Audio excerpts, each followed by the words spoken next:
Hola, ¿qué tal? Bienvenidos, bienvenidas a otra edición de los lugares de la memoria. En este caso nos vamos a referir, Mauro, ¿cómo andás? ¿Qué tal, Juanjo? No a una calle, sino a varias calles, porque en realidad nos vamos a referir a un tema que los une, que los abarca. Aquí en la ciudad de Santa Rosa, también hay en la provincia nombres parecidos, que tiene que ver con personas que pertenecieron a distintas logias. A distintas logias. Logia Sí. que suele tener una significancia religiosa, que hay que decir que nada que ver, es al contrario. Si nacieron para algo es para disputar la hegemonía católica, Exactamente. y especialmente la educación. Especialmente. Y muchos de los nombres que tenemos, que después vamos a compartir más en detalle, tienen que ver con aquellos que armaron esa primera unión autonomista para pedir que La Pampa sea reconocida a principios del siglo XX.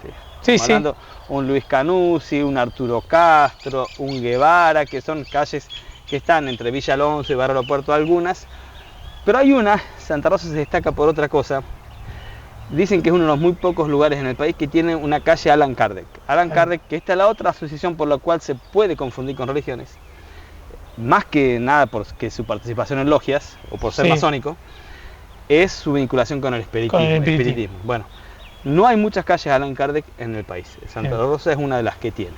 Pero bueno, queríamos hablar a partir de estos nombres de las logias y vamos a historizar un poco de cómo se han formado. Sobre todo de lo que denominamos como en un amplio espectro de la masonería, ¿no? Claro. La masonería, que pueden ser logias, ¿no? Que es básicamente un formato que adquieren posteriormente, pero básicamente conocemos como lo masónico, ¿no? Está, por ejemplo, la famosa vinculación de San Martín, por ejemplo, ¿no? Con la logia Lautaro, como se recordará. Primero que hay que decir es que los masones no están vinculados a, digamos, a las cuestiones más espiritistas, le diríamos, pero en realidad humanísticas y demás, sino al principio, sobre todo en la Edad Media, el masón era, o la masonería eran en realidad algo así como gremialidades, sobre todo de artesanos que tenían una especificidad de formación muy específica, como podían ser herreros, sobre todo carpinteros, arquitectos, ¿no? Que iban pasando, iban educando a las generaciones siguientes o a sus propios, digamos, pupilos, por así decirlo, en esas artes, ¿no? En esos conocimientos que no estaban en ninguna academia, no estaban en ninguna universidad, sino que eran parte, digamos, de un conocimiento transmitido de generación en generación. Entonces, la masonería en realidad tenía esa vinculación. Después, ya cuando nos entramos en la etapa más moderna, ¿no? Sobre todo en Europa, ¿no? Siempre pensando en esto en una lógica europea o en el espacio europeo, ya cuando las universidades, sobre todo en la creación de las universidades, aparecen, ¿no? Sobre todas las carreras de las matemáticas, la filosofía, la arquitectura y demás, estas logias pierden un poco ese sentido originario, pero empiezan a reconvertirse hacia otra idea que es un poco esta, ¿no? La de difusión de ideas, la de el espíritu humanista, que también recubre un poco la Europa de ilustración, del humanismo y demás de esos años, y el gran cambio se produce con la creación de la Gran Logia de Londres, ¿sí? Allá por el 1776, 79, ¿sí? Esos años, que ahí sí se constituyen como logias, como la Gran Logia, ¿no? Que reúne a varias otras, ¿sí? Que básicamente articula. Y es un poco a partir de ahí en donde se puede despertar esta, si se quiere, esta confusión con lo religioso, con lo oscurantista sobre todo, ¿no? Esta idea de que lo masónico es como oscuro, porque entre secreto. Cosas, las actividades no sabes quiénes son. Exactamente. El objetivo común que se plantean por ahí no es público. También no hay que quitarle mérito a la misma Iglesia Católica, que justamente porque uno de los objetivos era que es separar a lo que más que se pueda de la Iglesia de la vida pública, del Estado. Sí. Y entonces, bueno, no hay que denostar que la Iglesia también le haya hecho campaña en contra. Demonizó. Claro. Sí, es cierto también que los masones tienen sus propios rituales, como muchas religiones también, o como todas las religiones también, o sea, en eso no se lo separa. Bueno, tiene estos rituales iniciáticos, ¿sí? Esta cuestión de que no hay Sí, pero una más que ver cuestión... con cofradías, con Claro, y que tampoco hay una asociaciones, cuestión de que esas personas van y se presentan, yo pertenezco en un espacio público, van a decir yo pertenezco a la logia tal. Entonces, esa constitución llega sobre todo a América y a la Argentina a partir obviamente de las inmigraciones, Claro. ¿sí? Y además son personas públicas, y hay que decir que la masonería son espacios asociativos, ¿no? Generan dentro suyo y a su alrededor la idea de espacios asociativos, espacios civiles, espacios de discusión, por eso esto que vos nombrabas al principio de bueno, la conformación de las convenciones por la provincialización de La Pampa, etc. Entonces, esa constitución que en la provincia incluso va a llevar a que haya logias masónicas, ¿sí? Hasta el día de hoy actualmente, es lo que trae un poco el tema a este programa. Y bueno, vamos a desarrollarlo básicamente y sobre todo con Mariana Necchini, a partir del segundo bloque, que ella es investigadora de la universidad, estudia sobre la masonería en Argentina, es profesora de historia, de acá, egresada también de la Universidad Nacional de La Pampa. Bueno, después de esta breve introducción, Mariana Necchini, ya nos vamos con ella a adentrar bien en lo específico de la masonería.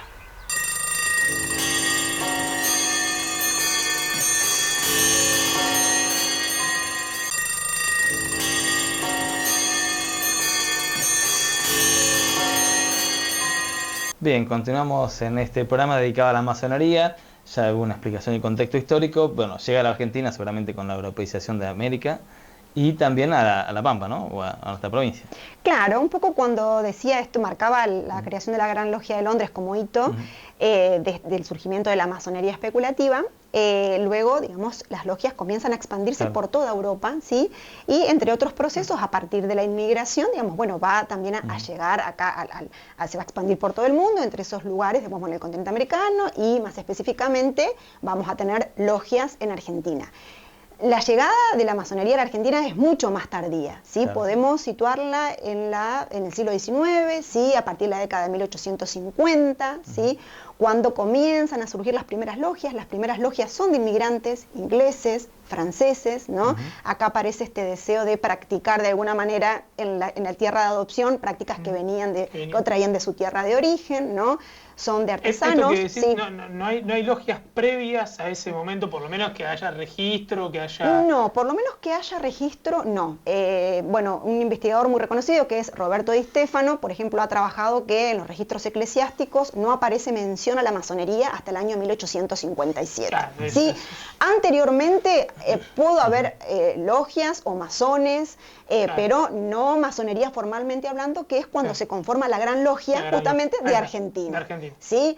¿Qué pasa con esto de la logia Lautaro, que por ahí surge como... Sí, por eso. Claro, en realidad no es una logia o no fue una logia masónica, ¿no? Si uno habla de logia, más bien tiene que entenderla como una logia con un sentido político, que era lograr la independencia, ¿no? Digamos, pero no con las características de este tipo de masonería, bueno, que yo les comentaba hace un ratito, y con lo ritualístico, ¿no? Y con la aspiración esta de, bueno, formar un hombre nuevo, ¿no?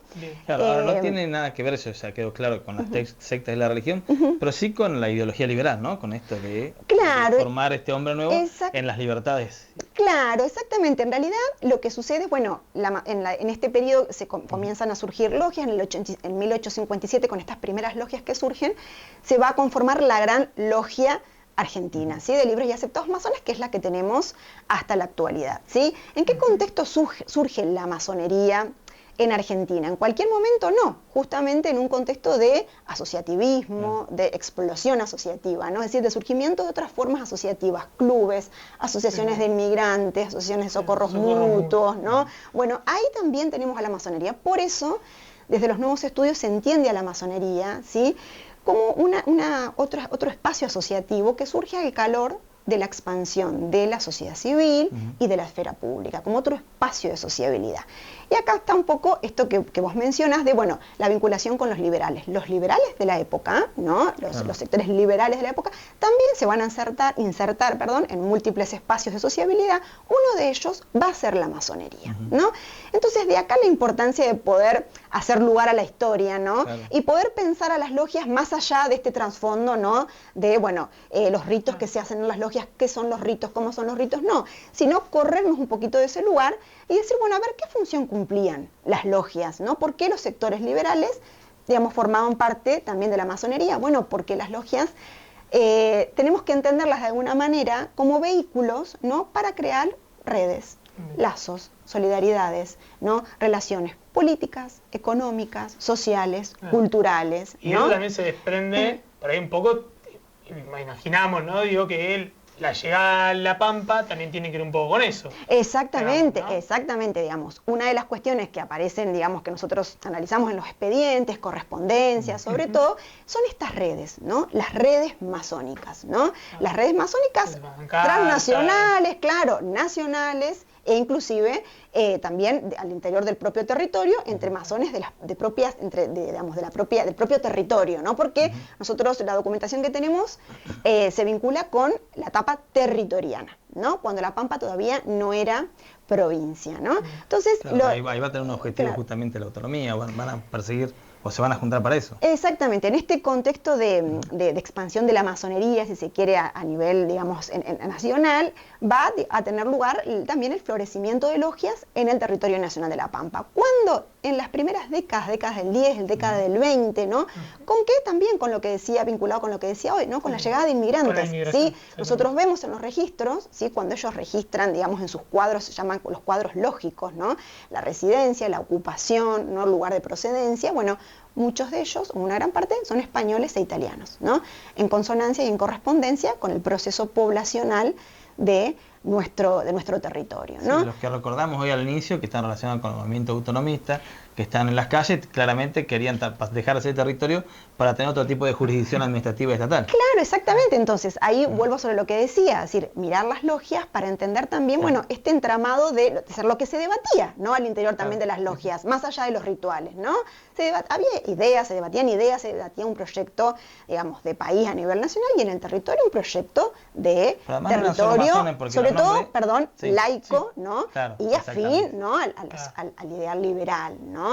Y esto tiene que ver un poco, bueno, también con la tensión con la Iglesia Católica, que era otro actor importante en el territorio. Por eso también la vinculación a veces con, por ahí la formación de escuelas o de clubes, de ¿no? clubes, de bibliotecas, ¿no? Es decir, mucho impacto en esto, ¿no? Exactamente, y esto es lo interesante de poder pensar a los masones más que como personas, bueno, a ver, ocultas o replegadas en su templo, no, como actores sociales también, ¿no? A ser estudiados en el sentido de actores sociales, políticos, ¿no? Con una vida activa, ¿no? Sí, relacionados y ocupando múltiples espacios, ¿no? No son solo masones, los que nombramos llegan a ser concejales, llegan a ser presidentes de clubes, digamos. Claro, está perfecto lo que decís, porque tiene que ver con la multiplicidad de espacios que ocupan. Yo hoy hablaba de la expansión de la esfera pública. Bueno, ellos quieren ocupar esa esfera pública también, ¿no? Claro. Por eso, de hecho, algo interesante para comentar es, bueno, la localidad de Catriló, que es una localidad pequeña, digamos, en la década del 20 funcionaron 2 logias. Entonces, ¿cómo se explica, ¿no? Que en un pueblito tan pequeño hayamos tenido 2 logias, ¿no? Entonces, un poco esto abona la idea de Ana Rodríguez, lo que ha trabajado la historiadora Ana Rodríguez, que es, bueno, el sustrato librepensador de Catriló, ¿no? De hecho, ella lo que analiza es en el trazado del pueblo de Catriló no hay, digamos, lugar para la construcción de un templo, ¿no? Y no hay un sacerdote permanente, no misionan allí los salesianos. Entonces, esto también, digo, que haya existido 2 logias, marca un poco eso, ¿no? La impronta, digamos, del libre pensamiento en la construcción identitaria de Catriló, pero también que los masones querían ocupar la esfera pública, ¿no? Comento un dato de color, que bueno, Vicente Pucciano, que es el venerable maestro de la logia de General Pico, hispanoamericana, en la década del 10, del siglo XX, en una de sus correspondencias dice, bueno, tenemos que crear una logia en Colonia Varón, porque hay un cura que está convocando a varios inocentes, ¿no? Entonces, esto habla de la masonería se tenía que expandir en el territorio, en el ¿no? territorio. Y está en consonancia con una revista masónica que también puede acceder en uno de los archivos, que es la revista Regeneración del año 1905, donde una de las notas dicen, bueno, tenemos que evitar que se expanda la Iglesia Católica. En los territorios nacionales. No se pueden financiar la construcción de iglesias católicas en estos territorios desiertos, ¿no? Y bueno, aquí los masones pampeanos un poco están en esa línea, ¿no? De frenar ese avance, ¿no? Del catolicismo. Nombraste Catriló y Colonia Barón, hay más también de Santa Rosa, por ejemplo. También su corta duración, pero lo hablamos en el tercer bloque.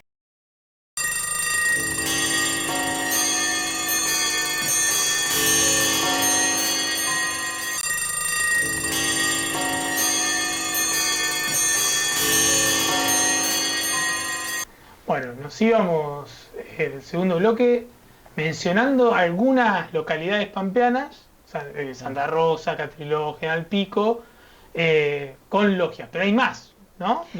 Por lo menos localidades. Sí, por lo menos identificadas, ¿no? Que ¿no? hemos identificado. Siempre aparece alguna que otra, de hecho, en la localidad de General Pico identificamos 2, pero con esto de también de compartir lo que uno va escribiendo y demás, me han escrito por otra logia que aparentemente ha funcionado en la localidad de General Pico, de nombre Constelación. Así que bueno, digo, van apareciendo como de a poquito. Pero bueno, hemos encontrado registro, bueno, en Catriló, como decía, también en Bernasconi, en General Hacha, ¿sí? Lo cual habla de un... ¿Siempre el objetivo de Colonia Barón era también por el tema de la iglesia? En realidad, no siempre, ¿no? No siempre, digamos. En realidad, yo encontré ese registro de, bueno, hay que fundar una logia acá por este motivo, pero siempre, digamos, bueno, han sido diversos, ¿no? Y uno un poco también tiene que ver con, bueno, algunos se iniciaban la masonería en La Pampa, otros venían de otras provincias y, digamos, bueno, se afiliaban a las logias existentes, otros venían, digamos, de su país de origen con la tradición ya afiliados a la masonería, digamos, bueno, y querían seguir con esa práctica acá, digamos, hay diversidad de motivos, ¿no? Pero bueno, lo interesante también de pensar es, a ver, surgen logias no solo en los principales centros urbanos, ¿no? Como Santa Rosa y General Pico, sino también en pueblos más pequeños, o en poblados más pequeños, ¿no? Como, bueno, Bernasconi, también un pueblo con una fuerte impronta de colonos judíos, católicos, ¿no? Allí el registro que encontré fue un expediente donde, digamos, hay intención de un grupo de masones de fundar una logia, ¿no? Estos masones pertenecían a la logia de Bahía Blanca, a una de las logias. En Bahía Blanca funcionaron muchas logias, a una de las logias de Bahía Blanca, y un poco la hipótesis es, bueno, a ver, para no viajar asiduamente a Bahía Blanca, ¿no? A las reuniones o tenidas, ¿no? Bueno, formar, ¿sí? Una logia en Bernasconi, ¿no? Y también con esta intención siempre de, bueno, expandir, ¿no? Este accionar de la masonería.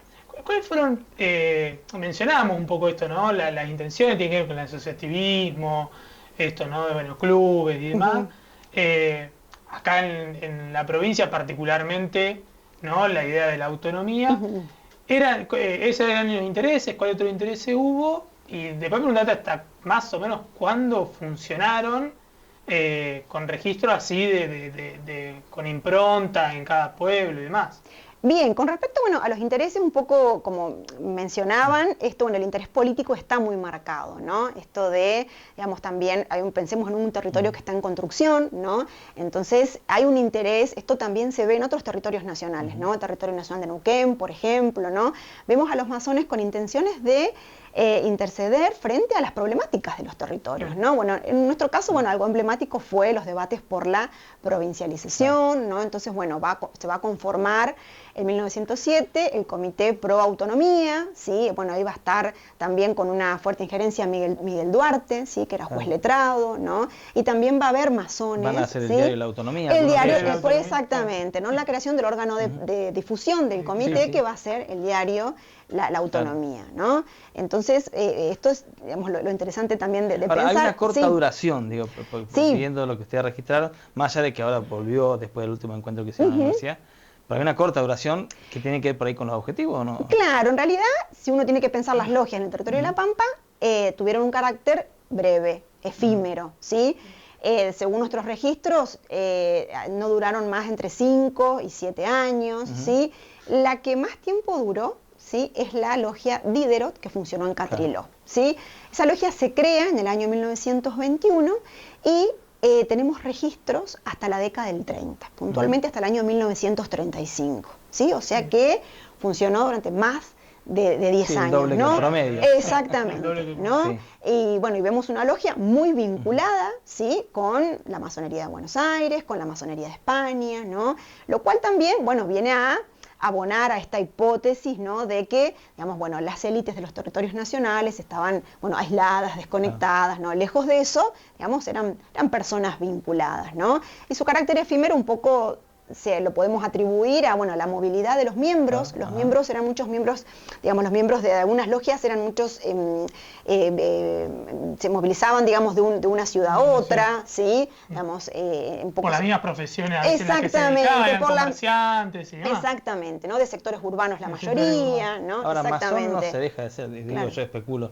A ustedes mismos les pasó una experiencia, ahora cuando hacía el último encuentro hace un año en la universidad, que Sí. veían gente que Claro, no, de masones, claro, sí, no sí, se debe sí. dejar de ser nunca. Claro, no, exactamente, sí, o se puede dejar de Sí, serlo, claro. ¿no? De hecho, cuando nosotros hablamos de figuras representativas, ¿no? De nuestro país, bueno, cuando se habla de figuras emblemáticas, políticos, ¿no? Es decir, bueno, a ver, sí, fueron masones, Claro. Pero no todo lo que hicieron tal vez lo hicieron Claro, por ser masón. ser Por ser masón, masones, ¿no? claro, está bien. Por eso también estas miradas apologéticas y tractoras en torno a la masonería, ¿no? La masonería no siempre se estudió desde la universidad, ¿no? Como se hace ahora, bueno, en este caso yo y otros colegas, ¿no? De otras universidades. ¿Por qué? Porque existían estas dos miradas, ¿no? La apologética justamente decía, digamos, bueno, la masonería fue el artífice, ¿no? Claro. De procesos como la independencia, ¿no? Sí, sí. Poco también pasa en ámbitos también como la Iglesia Católica y los primeros Claro. estudios en torno a la Iglesia. Y la mirada detractora de, bueno, la masonería es esto, ¿no? Es una secta, hay que Oscura. condenarla, no hay que prohibirla. La Iglesia que llama a no afiliarse, ¿no? A esta secta. Entonces, un poco desde la universidad se busca, digamos, una mirada más, si se quiere, objetiva, ¿no? Sí, no- y social, ¿no? Esto que estamos comentando es un impacto social también de Claro. la masonería, que es, bueno, Claro. más allá de su identidad como masones, fueron miembros de un diario, miembros de un comité, de una Exactamente. escuela, de un club, municipio, etcétera, un de consejo. un municipio. Exacto, Sí, se puede decir que exactamente. los Y objetivos después- los consiguen. En este programa hemos abordado mucho sin Claro. saber que eran masones. Y Claro, han pasado la y- historia con algún registro. Exactamente, ¿no? Y bueno, pueden ser un poco lo que decíamos hoy, ¿no? Pueden ser masones y pueden dejar de serlo, Claro, digamos, tal no cual. necesariamente, digamos, en la actualidad uno puede iniciarse como masón, también, digamos, bueno, será para otro tema el tema de la masonería femenina, Claro. digo, también hoy existe una gran logia Claro. femenina donde, digamos, bueno, la mujer puede también iniciarse en la masonería, digamos. Pensemos también en esto que estamos hablando, en logias puramente de hombres, De ¿no? hombres. En el caso de General Pico solamente aparece el registro de una mujer, Sí. ¿sí? Que es la mujer del venerable maestro, ¿no? Que es la máxima figura de una logia, pero después son logias masculinas, ¿no? Mariana, te queremos agradecer por Muchas habernos gracias, acompañado y habernos contado todo esto sobre la masonería, a ver si podemos dar un poco de luz sobre esto, que hay mucho misterio. Bueno, muchas gracias por la invitación. Cierro con una Sí. última idea, última, que también para pensar y para desmitificar, en los registros también que trabajamos aparecen cuando en los expedientes, cuando un masón se registra, ¿no? La pluralidad también de credos, ¿no? Aparece un protestante, aparece uno que se adjudica, que se concibe libre pensador, alguien que se concibe católico, ¿no? Que se registra como católico, ¿no? Y esto habla de, bueno, a ver, no se puede ser católico o no se puede ser de determinada religión, ¿no? Otro elemento en más otro elemento de más, digamos, que lo identificación. descubrimos en nuestro, digamos, en registros de logias que funcionaron en el territorio y que tiene que ver esto, ¿no? Con la pluralidad de la masonería, con la diversidad, ¿no? Y con no encasillar, ¿no? Y pensar que la masonería es una.